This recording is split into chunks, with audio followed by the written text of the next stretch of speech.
Okay, we have an outlet here they were saying wasn't working, so we're going to unscrew it from the wall here and we're going to check it out, see what's going on.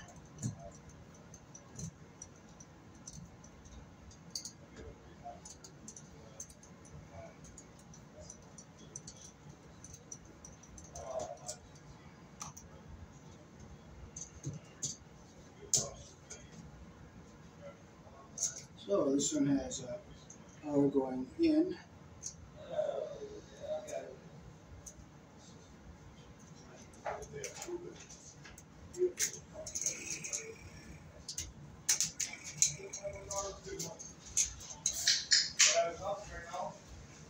And they did something very, very illegal. They jumped from the ground to the neutral, and that gives you a false ground.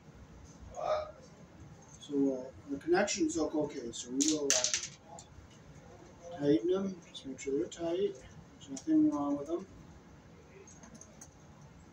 They put the wires around the screw the right direction. We'll look over here, and we'll tighten these. That was loose. And now this one's not around the screw properly, so we'll take this off.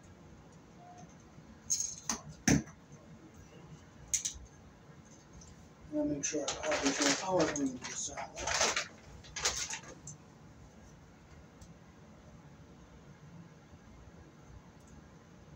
Okay, it's off. Okay, so we're going to fix the connection with this white wire here. See, they had that insulation caught under the screw head there. So we'll open our loop back up.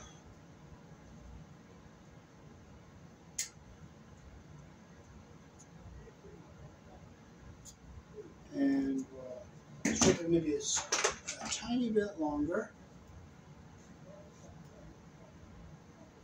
Just a tiny bit. We'll make our loop the direction our screw turns again.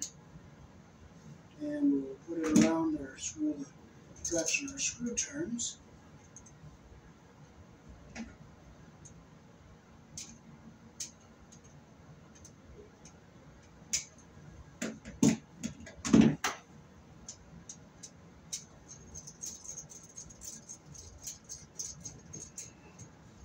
I want to make sure I get the copper under our screw head all the way around. I'll undo this one because see I got the insulation slightly pinched here. So we're going to take this off.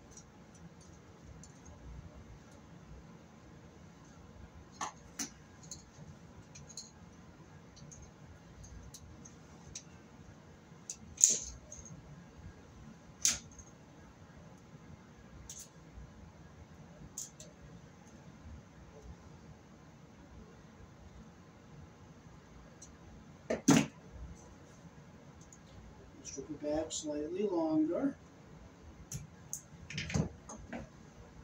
The reason you don't jump the white to the ground is because if you lose your neutral, the ground will become live and carrying current back, and you can get it. And if you touch something that's grounded, you can get a shock. So we're going to put this on there, screw the right direction here.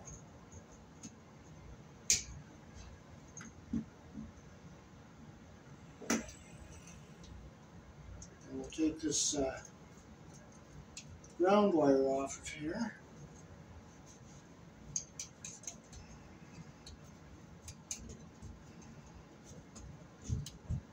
Now I'm going to see if we can put a GFI in here because that's a legal way to have this 3-prong outlet in here.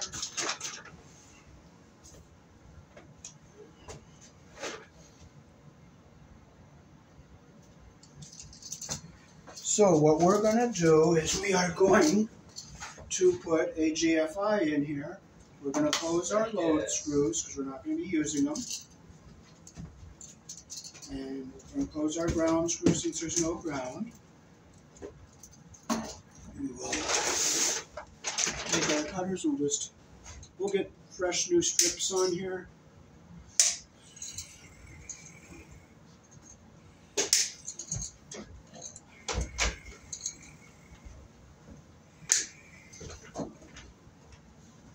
Okay, so this is the proper way to put a 3-prong outlet on a 2-wire circuit. So we're going to strip with our 14 gauge, pull just a little bit of our insulation off here.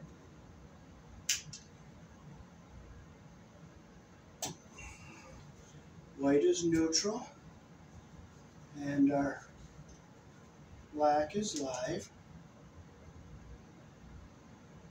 We just take enough insulation off to get under our pressure plate here. These have the twist and lock connections on them. So we're going to put our white is neutral, goes on the wide slot, so we'll put them up here where it says line. And you can feed through this. You can put 2 wires under one terminal, so we're feeding from one to the other. This is a legal way to put a 3-prong outlet onto a 2-wire circuit. Make sure it's tight. We'll flip it around. We'll get our 2 black wires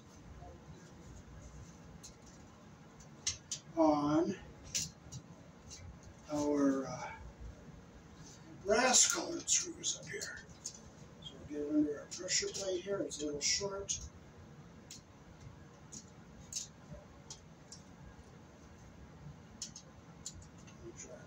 Load side is closed, and we'll put our 2 black wires under the line here. Straighten this a little crooked here, so make it straight so it goes under the pressure plate nice and straight.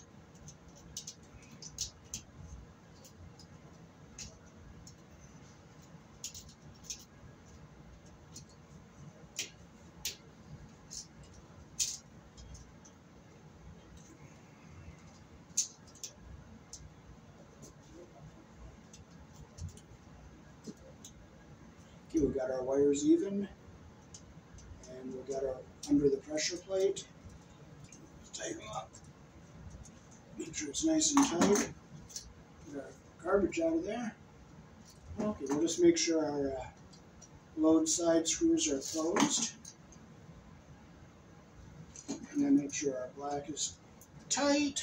We'll flip it over this way. We'll just double check and make sure our load screw is closed and our line screw is tight. And now we can put this into our wall. So this is a legal way to put a 3-prong outlet on a 2-wire circuit where there is no ground in the wall.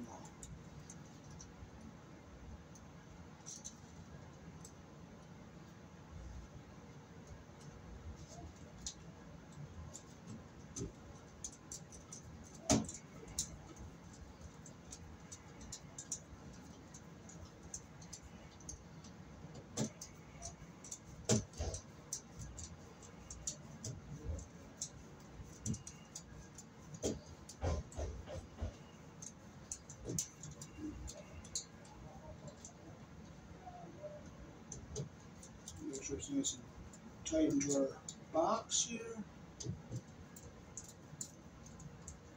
And now we are up to code. Here in the country I was born in, we use 14 American wire gauge on 15 amps, 12 American wire gauge on 20 amps.